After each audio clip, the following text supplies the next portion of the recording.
What? All right, Jared, go ahead. I think we're starting. Okay.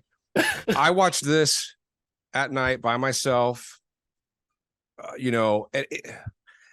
I couldn't go to sleep. I'm not joking. I was still up at 3 a.m, like looking around my fucking empty, dark house. Like, and this is like drawing an X on the wall. I want to say thank you to Tad for what I think has been one of the best 2 pairings definitely of this year, or maybe ever. I don't know. These 2 movies I loved so much, but this one in particular, yeah, John, I don't know how you're gonna, because I'm still thinking about it. I have not stopped thinking about it. I week, like the whole fucking week, like I've been like every morning I wake up, I think about it. I'm wow. I watched how you and everybody else was like struggling not to start doing it in the chat this week. I knew I was in for something. On Criterion, I watched every single little video they had about it, and then I read another guy's essay about it, and then of course I read everything on IMDb about it. And I think it's one of those. There's so much to say about it, but I won't hog the whole time. But I just want to say that like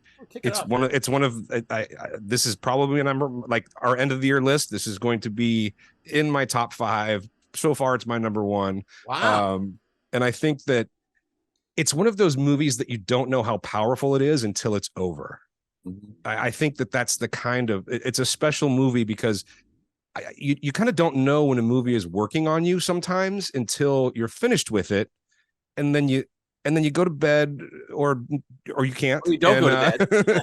Yeah. And then you realize all of the things that it was doing that you weren't really conscious of while you're reviewing it, and then you get it and you go, holy shit, this is a masterpiece. This is a psychological horror masterpiece that I can't believe I missed this. I mean, from 97, fuck, like I never heard of this. David Fincher can go fuck himself, dude. Like, this is insane. This is insanely good.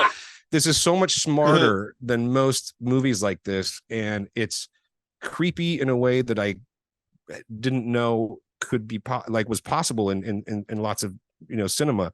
I was really thinking, oh, we're in for a serial killer movie, and it very quickly became evident that that's not what this is going to be. And it's not Henry, Portrait of a Serial Killer, which I love that movie too. I think that's a very, very good movie. But as you said, Ted, it's like, or Jared, I mean, you said you didn't realize it was working on you till the end. I think it just kept ramping up how involved I was. Yes. Well, it's very methodical, I think. And then when he sort of starts to hallucinate, and there's that sequence in maybe the middle of the film where he sort of sees visions. Yeah, he's got a little the main character, the detective. I was like, holy shit, this has just gone to another level now. And it's kind of a tightrope walk, this movie. And it's like, when is it going to? I was waiting for it to fuck up and fumble and lose me, and it never does. And in fact, it's got one of those ambiguous endings that is the kind that is well done, like the kind that you like. It gives you enough and doesn't show you much to where you just are like, oh, you're like your breath is out in the air. It's like, what the fuck? Yep. I just think this whole thing is brilliant. It's brilliant. Let me ask a question. I have 2 questions to the group. All right. The first question is, at what point in this movie do you think we are no longer watching what is happening? I'm thinking it's about 40 minutes before it ends. Once he gets on that bus with his wife. The bus. What is going on? So the bus is obviously bus. La La Land. It's not real. It's surreal, right? That is some kind of weird in between world. I don't know that everything from the point that he gets on the bus with his wife. I don't know that anything in the next 40 minutes actually happened, or it's all La La Land in his head. Right. It goes in and out for me because, like, I kept going, and I was glad I watched the interview from Criterion Collection. Yeah, it was good. With the director, that, I was like, man, this is like the seediest and weirdest Japan I've ever seen, done by Japanese person. Right. Those seedy, like, at one point the hospital. As I said, the world's grossest bathroom. Really a hospital, or is it like? This is also just a beautiful looking movie, by the way. Oh yeah, but yeah, when Sheila commented on that, she watched this one with me, Jim, and it was like when he finally gave up and checked his wife into the institution, it was like, whatever. Look at this place that he's dropping her off. Well, that sounds. And then, like in the next scene, there's a knife back to normal in his hand. It goes in and out. Yeah, the knife in his hand right before he grabs her two bags, right? Yeah, right. Okay, back to my second question. Yeah, well, because this movie is open to interpretation for sure. And Kurosawa ardently refuses to explain it. Good. He will not explain anything about what's your second question? What's your second question? Here's my second question. This is where I have to put the Chris's wrong back. Okay, who any of you guys ever been hypnotized? Like legitimately hypnotized? My wife has. Huh? Honest to God, put under by Mesmo at the county fair. Who did? My wife, Eileen. Like legitimately it's a real like a dog, and you're not going to remember anything later. This is a real thing. It's people get hypnotized. It's an authority transfer thing. If you guys get to the right state, it really works. Okay, I wish I believed you.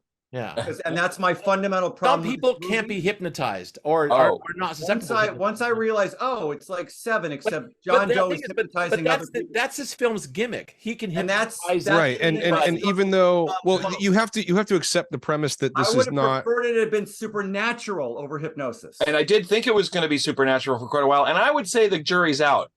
No, I would say too, because it seems supernatural because of the weird. There's hold on. But also, Jim, because the doctor even states that a person can't be led to do something that they wouldn't ordinarily do if it's just garden variety hypnotism. That's the point of the movie. But that's the gimmick. You're right. The point of the movie. The point of the movie is that. And what happened? The movie is that everybody actually wants to do this. Like these people aren't to agree. It kind of reminded me a little bit of. Did anyone watch? Tad, have you seen Suicide Circle, or it's called Suicide Club in America? Well, yes. What you're talking about? You're talking a little bit of that in here too, but yeah, a little bit. Go ahead. But what John said is, because there's also, there's theories out there that the Mamiya guy, I don't know how you say his name, Mamiya, like the camera, that he might be, the devil, or Satan, or a demon of some kind, or so that would be a supernatural, explanation of something. You can even imagine that he's the guy in the film from 1899, right?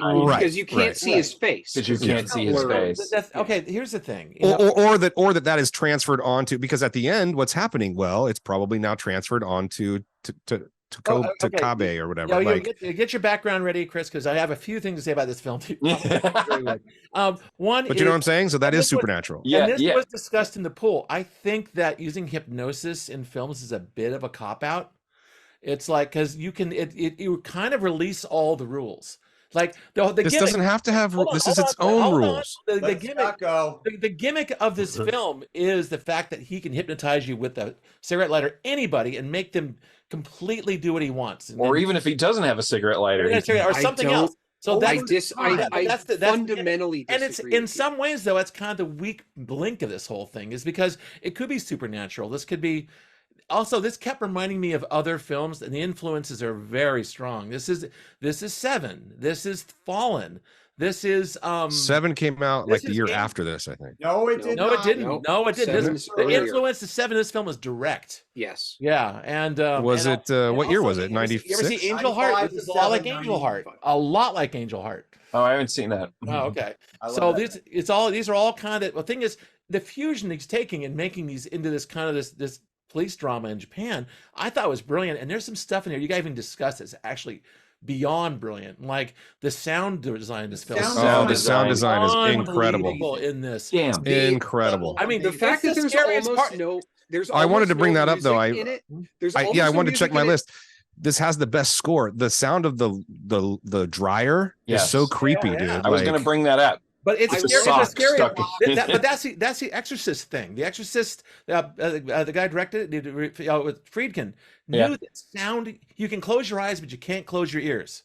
Yeah. And so he made the sound as ominous and scary and weird as possible, so you could not escape this film. I was going to say it's Lynchian, but Lynch uses like drones and weird sort of sounds that are unmotivated. There's a little bit of that. No, there's a little bit of that in here too. There's a little of that here, but it's almost always sort of it's sort of backed up by a practical. It's menacing. And yet in context, a flashing train signal or a dryer or something can be fucking creepy as hell, and he pulls that off over and over again in this film. That scene where he keeps going and turning the heater, the air conditioner, whatever. Yeah. He gets up, turns it off. His wife comes, turns it back on, and then he goes and turns it off again. Yeah. Also, this movie has incredible lighting. The washing machine, isn't it? Washing machine, or washing machine. Something that beeps.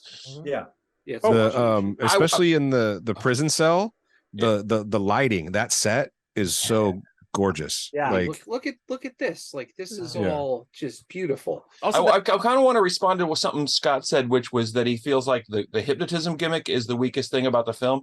And I was kind of there with him at like the first third or so of the movie when Mesmer came into it for the first time. I was like, oh, Mesmer. Okay, it's hypnotism. All right. So he's going around hypnotizing people and convincing them to kill other people. All right, I got it. But the movie got beyond that, I think. And there was a point at which I realized that once they kind of caught what's his name?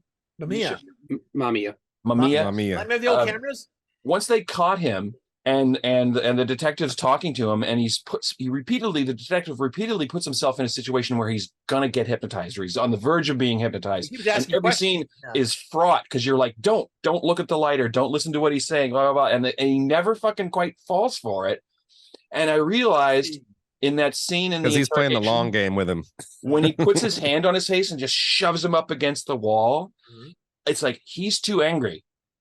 Mamiya's power doesn't work on him because he's too fucking angry all the time, and that's like his superpower. And I thought that was exhilarating. It was. But then what he realizes is he can take Mamiya's power. Exactly. Mamiya goes, they're not like us at one point. Yeah. Right. And what he's saying there is you are going to pick up my mantle and take, like, I am done with because this is not going to end well for me. But obviously, spoiler alert, by the way, for the three people, when the detective finally shoots him, of course, you remember he raises his bloody finger and makes the X, which is the final.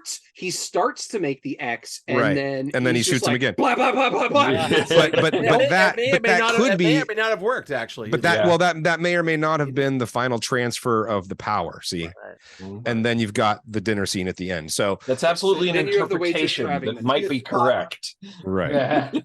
My favorite scene is I have a big Scott. That's a great fucking scene behind you. This is the best scene. Fucking caps that dude in the head. This is the best scene. Long lens, super quiet. You're getting to a calm space, and also normal. All of a sudden, bam, bam, very bam. similar to the dry cleaner, which is also the same shot from the outside. Mm-hmm.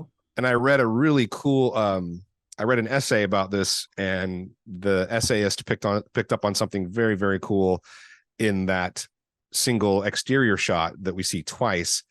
To the left-hand side of the frame is literally a metronome thing going like this. Right. And he's like, not only is this movie about, like, Kurosawa's hypnotizing us, the viewer. Yeah, right. Like, and he's putting subtle things in there to, like, remind you that you are being hypnotized by this movie in a way. And I thought that was kind of brilliant. I'm dunking on the hypnotism as a thing, like the gimme. What I will say, the strength of this movie is that I feel like at the end, it ultimately transcended all of that. Like the first half of the movie, what is this performance? Is this even a performance? It's so good. But by the 2/3 mark, I'm like, oh no, this is a thing. Like it's like next level good. I was thinking about that too, Chris. I was like, this performance is so underrated because you know how hard it is to act like that. That disaffected, I was like, oh no, this is becoming really, his performance is becoming really creepy for me. Yeah. Especially if you see the interview with him, No. He's a really happy-go-lucky guy. I mean, he's totally unlike his character. He really got into the zone for this. This guy I thought was overdoing the rage thing for the most, like the first half. But what I realized is it makes the transition that he goes through, and again, like about the 2/3 mark, more effective, because he goes from, it's almost like a reverse of the Jack Nicholson in The Shining, right? Like he goes from like rage guy to what's the line where you're empty? I want you to be empty and clear. Yeah. Well, there's this great. I think it's after he has his wife committed, he actually starts getting sleep. For him to go from the rage guy to almost catatonic. One of the best lines is then he becomes. I'm going to mess it up. How happy did he look eating at the restaurant in that last scene? The pressure. Yeah, see, because that I thought was reality, because it wasn't a grimy little dirty spoon. What's the line? What's the line though? He says had returned. He says, there's a line that waitress is about to go kill her boss. Right. There's the line that the hypnotist first says, and then he says, "I was empty on the inside and full on the outside," or something. But now I'm full on the inside and empty on the out. There's a line that is, and what happens is that's also what the cop was feeling. And so at the end, because if you notice, he doesn't hardly touch his meal the first time he's in the restaurant. So he's second time his plate is cleared. His plate is clear, so now he's full. He's full on the inside. You're right. He's not empty on the inside anymore. Well, and this character comes into the beginning of the film with nothing but pressure on him. He has to solve it. Yeah, this is so smartly written. It's so smartly written. Our presses down on him. He's basically this guy's in a pressure cooker this entire film, with his psychologist assistant kind of like throwing clues as to where they're supposed to go. So he's under amazing amounts of pressure. Well, he's having to take care of his wife, which is like a huge burden on top of being a police officer. We've had films on here that are about the unreliable narrator. Like Nabor was like, what the hell's going on? This started out as a very reliable narrator story. This is a straight cop story, and then it ends at the 3/4 mark. It becomes unreliable. You actually abandon reality at some point. Watching this movie is a little bit like losing your mind. It is. It's crafted brilliantly that way, I think. You guys talked about the weird rear projection in the last movie. Like I said, there's that shot of the bus. Yeah. Oh my God. That's on purpose here. Yeah. Clouds going on, like the most bullshit looking. Like I said, From that point to the end, I'm like, I have no idea. This could literally all be in his fucking head. And it could be, that could be an interpretation, but the filmmaking and the writing is so good that you are invested regardless. For sure. And that big abandoned building that shows up in the psychologist's vision, and then he actually goes there, or does he? Because what the fuck is that? And really that's quickly, where he ends up killing him. So what really? And really quickly, I just want to mention, like, the director talks about what's that? He talks about the fact that he and the producer, when the producer agreed to do it, he said, I'm really into like crumbling buildings and decaying urban landscapes and stuff. And the producer's like, so am I. So they started like searching out. It was a real love. So there's the scene. They found a great location there. End of the film, if it's real or not. One thing I picked up on as a detail at the end, which I think no one else is going to catch, but the Edison cylinder is playing. Yeah. There's no wax cylinder in that thing. It's just the metal core. It's going, but there's nothing there. And the thing is, I had it as cylinder when I was a kid, and I know what they look like. I was like, it's like seeing a record player with no record on it, and the guy's like listening to the record. It's like, what the fuck? Well, you're hearing stuff. Yeah. The scene. So the scene when he first arrives at that warehouse, it's one of the scariest moments, visual scary moments in the entire movie. I know what you're going to say. It ends up being a photograph, but at first, I know it's so brilliant and so fucking spooky. I said, "What?" out loud. What? It's this person standing behind this curtain, and you're just like, picture of Mesmer from the book. It is just hanging, but the filmmaking is so good, and I guarantee you that Ari Aster watched this because I was thinking Hereditary a little bit at that point. But what Kurosawa does so well is he shows that to you when you shit yourself almost, and then you go, and then he takes you up to it with the character. You walk up to it, and then instead of it's a gentle. He just does it very normal, reveals the photo, and you go, okay, yeah, that's the photo of the hypnotist guy that doesn't have a fucking face. It's creepy as fuck. See him very well. And then he still doesn't do anything. You have to stay with him.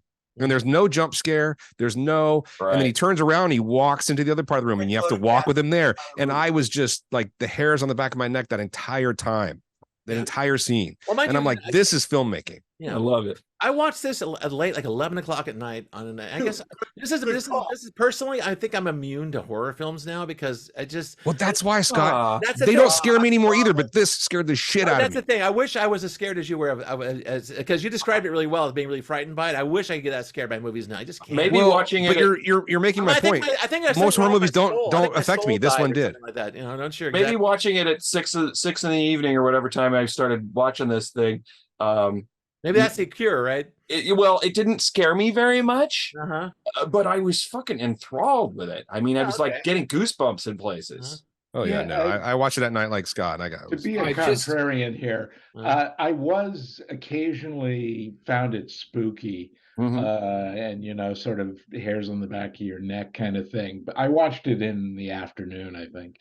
But the thing that was telling for me was like, I didn't think about it again until tonight. So I saw it a couple of days ago, and it just didn't stick with me. And it's one of a few films I've seen that was like, I was really enthusiastic about it when I saw it, but it didn't stick with me really.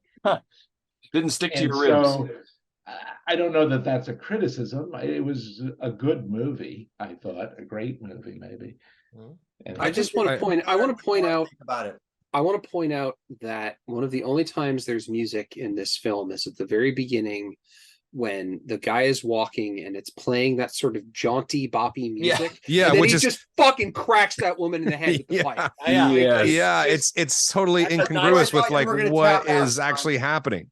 Yeah, I knew that was what you were talking about as soon as it happened. I said to Scott yesterday, I said, the second he whacks that woman in the head with that pipe, John's gonna and of course, that jaunty music's playing right up to that moment. And she's like, is this a comedy? And I go, I don't think so. Bang!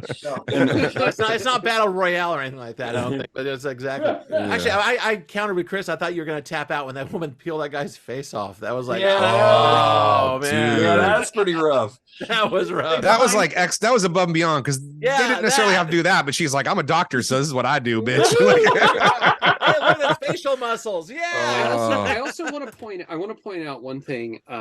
This isn't his first movie. He made another movie before this, but he also made several other movies before this that nobody talks about. He made a lot of he did straight to DVD rent movies. Porn.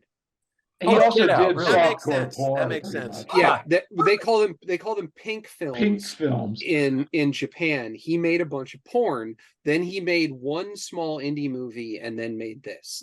It's I guess in Japan there's no barriers between. And then he ended up teaching. Yeah. Wow. Yeah. He taught film. Back in my porn days, we used to do films like this. No, the kids are like writing notes. Well, so the guy, in the interview on Criterion, the director of Drive My Car is interviewing him. He was a student. Wow, that's cool. Yeah. Wait, he's not making movies anymore? I looked him up. I don't know if he's got anything coming up. I didn't remember. He made a movie called Wife of a Spy a couple years ago, but he hasn't done anything. This is like a mic drop movie anyway. I see I'm done. Yeah. A little bit. This is also Bong Joon-ho's favorite movie. Yeah. Oh, really? Wow. Yeah. That explains a few things. Jim, do you have a corner at all, or did you already say what you need to say? I said what it's interesting. Yeah, I don't really. I'm definitely not a slasher movie kind of person, but is this a slasher movie? No, it's not. It's close to one, but not saying quite. About horror in general. I do like more psychological horror flicks, and this. I think that's I would put this. Hypnosis is psychological, Jim. This is psychological. I think he's saying this is that. Yeah, he's saying it is. Listening to me? No, they just. We are. They just stepped on the end of your sentence, Jim, where you were making your point. Sorry. No, I heard. I think I agree with Jim, and I think that's why I like it so much. Like, I love psychological horror or thriller when it's done well. You rarely get to see it done well. It's always done poorly, especially by Hollywood. But I don't know how to describe to you, Tad, that like I feel like this movie was like tailor made for my tastes, or for some reason I don't know, it's just like exactly the kind of thing that I'm into. That's why I liked it so much. It had just the right amount of supernatural shenanigans for me, that it didn't take it too far. Like, to me, like, I know you love the Ari Aster movie of The Hereditary, but to me that was just like one hallucination thing happening after another that I didn't. Why am I seeing this? Why did that guy burst into flames? Why is he in this? I think that this movie is better than Hereditary, and I think that get the fuck out. No, you're bringing up a good point. That thing is this. But here's the thing: the really strong elements of Hereditary, honestly, are the drama parts, like and the traumatic stuff. The horror is a little bit cheap, to be honest, and it's also very, very it's like pastiche, really, because it feels arbitrary in places to me. Don't get me wrong, I love Hereditary. It was my favorite movie of that year, but I think this is different. Well, this is working on a different level. Jared, the style I didn't like that, and I like this. The style is different in that Hereditary and more very different styles. More modern horror films tend to really kind of jump at you. They throw a lot of smash cuts in, speed up and slow down the camera, make it. Make it more visceral. This is actually almost straightforward. This is like the horror in this movie is that he forces you to linger on. Yeah, they do. And that's what Aster did. No, that's what Ari Aster did with Hereditary. He forced you to stay with people and watch them before he revealed what they were looking at.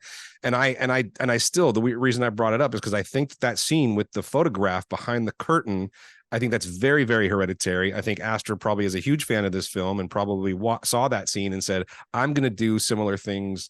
Like, I'm going to try it in my movie. I'm like, this is amazing. Like, when you see something, you steal it. It's great. I want to also single out the editing in those dream sequences when he suddenly goes into that sort of fugue state, when Takabe, when he starts to sort of have visions, and they just are very short cuts. Yeah, like short. Yeah, really short. In fact, it almost felt like the first one felt like a mistake almost. Yeah, that's what I thought it was. Which visually indicates they're not real, which is actually good. It's economic filmmaking. It's so effective. And like I said, that was the moment where the movie was just like, okay, now we're doing. And the guy that plays Takabe, I want to mention, when he comes home, and it's not real, of course, but his wife has hung herself. Oh shit.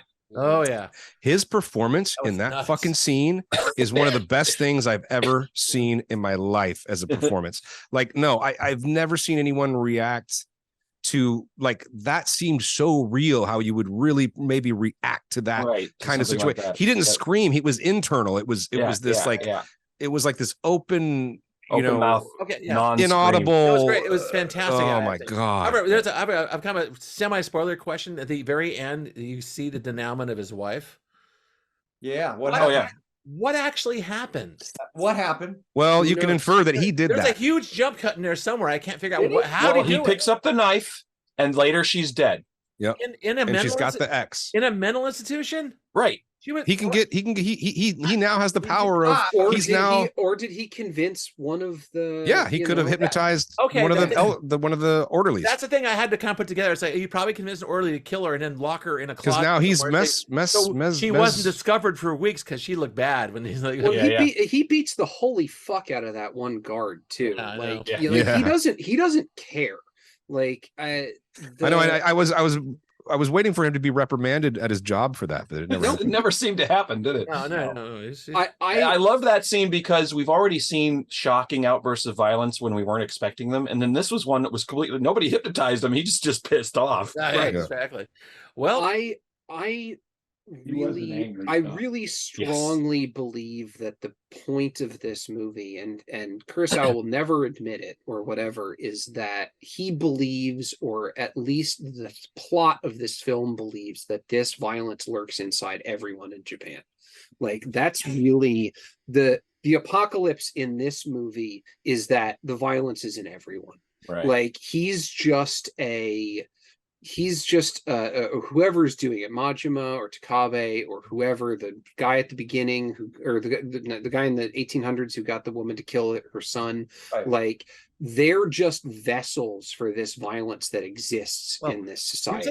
I like that. Kurosawa worked in Japanese porn right before this, so he probably knows how razor thin the line is between the Japanese make the most violent pornography in the world. Oh yeah. I mean, it's like the line between that and like the respectable society is razor thin, and this shows that. Like, yeah, I mean, it's a very, like that. it is a very closed up, internalized society. And when people in Japan act out, they act out in pretty fucking extreme ways. Yeah. That dude built a shotgun and shot Shinzo Abe with it. That's because he's part of the fucking Moonies and they stole his mom's money. Yeah. Most of the news about how he built do that. You go to the store and you buy a gun and shoot somebody. And most of the news about how he built his own one.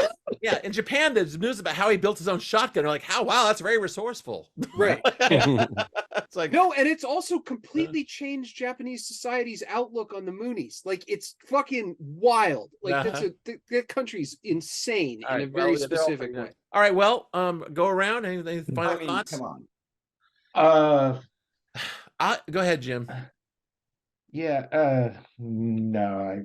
I have one. It's just on second thought. I thought this is an exceptional film in a lot of ways. It still kept reminding me of other films. I think the influence of Western procedurals like this on this was undeniable.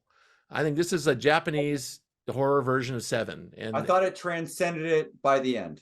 Okay, I think it's the end was special. I thought the middle was special myself. I think maybe I just have and it's probably from college, but I have an affinity for foreign film over American film. It's just kind of like when it's kind of like when you go to someone else's house for dinner and it just tastes better because you didn't have to make it, or I don't know. Well, I knew Jared would love this. But the thing is, all cultures. But I think this is better than Seven. I think this is. It's just smart. I definitely don't. I think it's better than I love Seven. it. Yeah. Oh fuck yeah, because it's got the style. See, Seven has tons of style, and I love Seven, but I just think Americans are fucking stupid, and I think that yeah, like I think that I like foreign film because, and maybe it's the language barrier, but I just think all their films are better. They're all smarter than us. They're just making better movies. Again, this is the Hegelian dialectic. Is this a dialectical statement about what? And I'm making a blanket statement. I used to feel that way, Jared, but I've decided that in fact what it is there's a bigger filter on foreign flicks. Yeah, there's only the really good ones. Get over here. Because I saw some really trash. Right, and I don't mean it's terrible films security. We only get the ones that get all the way through. We get the good. Yeah, exactly. We get the good ones. Well, and I'm not to say that over the wall, and we get to see the. I'm just talking shit. I love American cinema too, very, very much.